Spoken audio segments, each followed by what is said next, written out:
On the second floor of the hotel, Supervisor Bob Vinson was on night duty. At that moment, he notices a strange-looking machine in the corridor that wasn't there a little while ago. This floor of the hotel was dedicated to employees. At this time of night, seeing this strange machine here made the supervisor feel something was wrong. It was a metallic box with another smaller box connected on top, and the front part looked like a strange control panel. There were 28 switches on the control panel, which were also numbered. All the switches were downwards, except for switch number 23. It was 6:30 in the morning, and this incident occurred at Harvey's Lake Tahoe Hotel and Casino in Nevada, which was going to become the national news headlines within the next 24 hours. For Bob Vinson, the surprise was not only this peculiar machine. He was on duty almost the entire night, but he didn't hear the sound of any machine being placed in the corridor. Whoever left this machine here had placed it on top of 4 wooden blocks. These blocks were embedded into the carpet of the corridor, indicating that this machine is quite heavy. The even stranger thing about this incident was that the locks on the doors around where the machine was placed had been rendered useless by someone pouring super glue into them. Bob Vinson was still in this dilemma when he found an envelope lying next to the machine. It was addressed to Harvey's management, James. In the TV videos, once again, Fishing Teenage and Harvey's appears. In the American state of Nevada, it is a well-known casino and hotel. At the time we are talking about, it was an 11-story building with 197 rooms. When Bob Vinson on the second floor of the building received the envelope, he ran to call security. Later, the police and fire department were also called. At first, no one had the courage to pick up the envelope because everyone suspected it might be a trap. Later, after shaking it with the help of a broom, it was open. In this envelope, a document of a total of 3 pages was found, which was typed with a typewriter. At the top, a headline read, "Warning for Hotel Management and Bomb Squad." Under the headline, it was written that attempts should not be made to move this bomb because it has a mechanism inside that if it moves even slightly, it will detonate in milliseconds. Do not attempt to add water or gas to it because it has float switches inside. If this is done, the air pressure inside the machine will increase, and in this situation, it will also explode. The screws on the top of the machine are also connected to the trigger. Therefore, even if the screw is turned 25%, it will explode. In simple words, this bomb was so delicate that even a slight movement could detonate it. At least that's what was written in the letter. According to him, at that time, 600 guests were sleeping in their respective rooms in the hotel. The police first evacuated the hotel and instructed everyone to go to the parking lot. After that, the bomb squad was called, and they first carefully examined the machine. It was a box made of about 1/2 inch steel sheet, which was welded very neatly. Even the places where there were some marks, putty used for car bodies was applied to straighten them out properly. Bubble levels were installed on all sides of the box, which were probably installed to keep the machine perfectly straight. All these things were clearly indicating perhaps what is written in the letter is indeed true. The letter further stated that this bomb cannot be turned off in any way whatsoever. Even the person who made it cannot do so. It has automatic timers installed that will automatically surpass it within the next 24 hours. Only, it can be picked up from here and transported to a safe place. That too only. Now if the management follows the instructions written in this letter, lawfully, the enforcement agencies and bomb squad, considering the sensitivity of the situation, did not take any steps that could risk the bomb exploding. First, they tried to find any fingerprints on the box, but found nothing. Then they took photos of it from all sides and used a special X-ray machine to X-ray it to determine if there was really something inside or if it was just a hoax. While the X-ray was being developed, he placed a spell scope on the body of the box and began listening very intently. There was definitely something inside that was making a sound. Something inside the box was continuously moving around. The letter claimed that TNT is present inside the box, but exactly how much was hinted at one place in the letter, indicating that if the bomb explodes, the casinos across the road would also suffer considerable damage. And these words were also written. The translation is, "You are strongly advised to move people away from a 1,200 feet radius of this bomb." The police officers evacuated the surrounding buildings, shut off the hotel's gas pipeline, and the casino employees began shifting millions of dollars in cash as well. FBI agents also arrived at the scene, and they set up the command and control center for this operation in the nearby building. The faces of the police and law enforcement agencies were screaming that the situation is even more serious than it appears. But ultimately, whoever had placed this bomb here had mentioned in the demand letter that they required $3 million in cash. But the condition is that these should be used $100 bills without any kind of marking on them, and no chemical should be applied on the notes. And it was also written that in case of any trickery, the method to defuse the bomb will not be disclosed.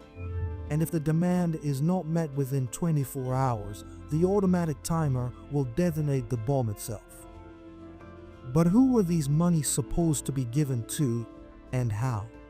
When the prepared X-ray film came back from the lab, the blurry black and white image at least partially supported the claim of the threatening letter.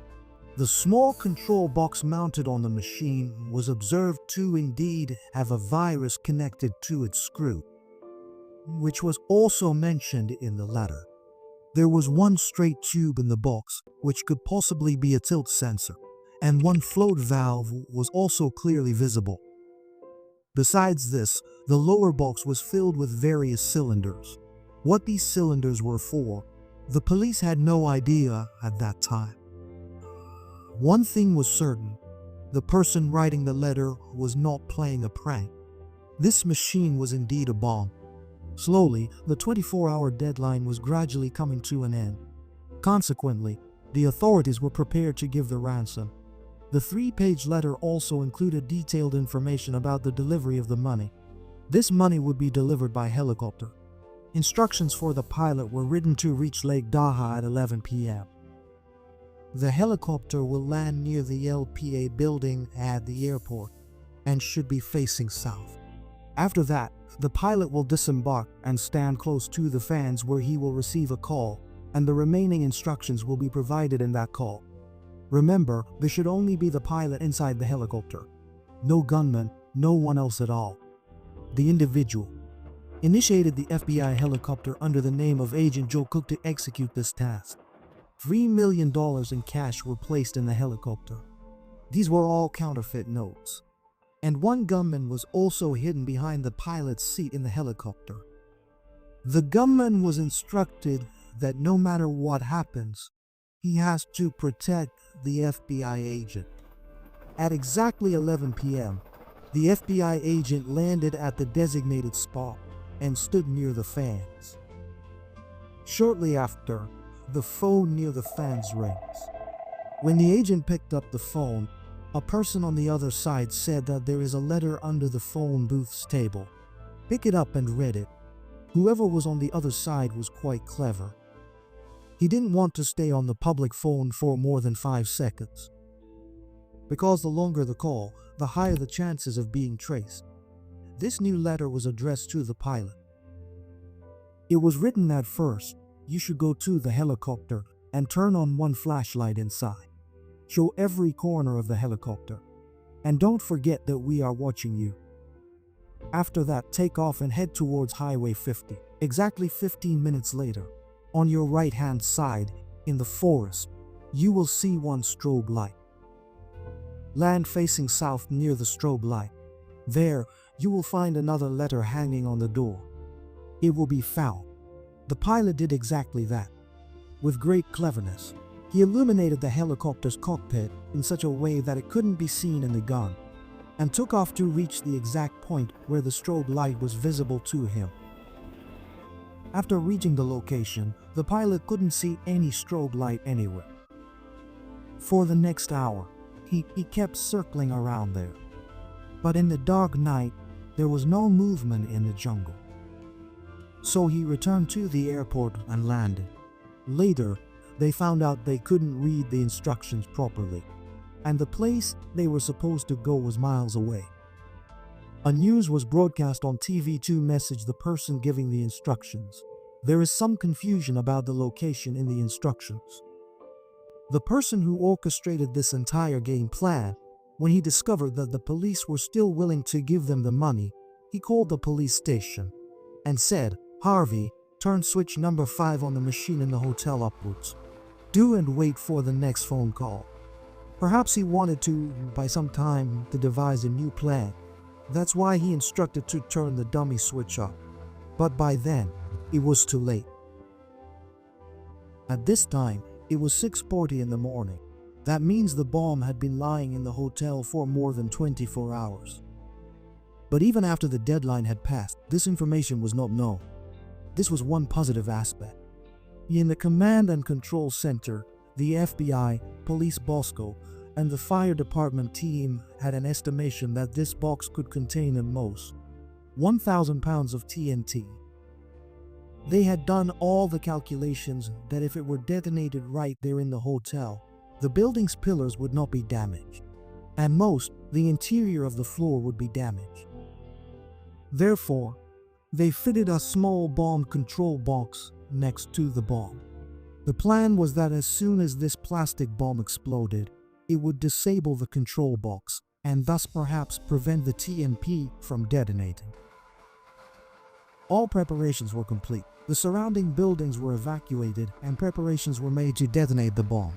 At this time, it was 3:45 p.m. on August 27th. The entire crowd was standing 1 kilometer away watching this scene, and news outlets were recording it. At that moment, the sound of fire in the hole was heard and the remote control button was pressed. The machine lying in the corridor was jolted and the bomb went off. But as stated in the letter, it did not contain TNT, rather. Upon checking later, it was found to contain dynamite, which has a much lesser explosion compared to TNT. But who was the person who placed the bomb? Who was discovered during the investigation to be the individual responsible for planting the bomb at Harvey Hotel and Casino was 58-year-old John Burgess, and both of his sons were assisting him in carrying out this task. He had lost his entire life savings in these casinos, and that's when he cleverly devised this whole plan to extract money from the hotel owner. Later it was discovered that John Burgess' plan was to steal the helicopter along with the cash. If the pilot had reached that location and descended into the forest to find the new envelope, John Burgess' sons would have escaped with the helicopter, one at a location where they had previously parked their car. John Burgess was sentenced to 20 years of imprisonment, while his sons were pardoned in exchange for their assistance to the police. In the year 1996, John passed away from liver cancer in Belize. After this incident, the hotel owner renovated the Harvey Hotel and relaunched it with a new design and more rooms. I hope you all will like and share this video from Jam TV abundantly. Thank you very much for your loving comments. See you in the next amazing video.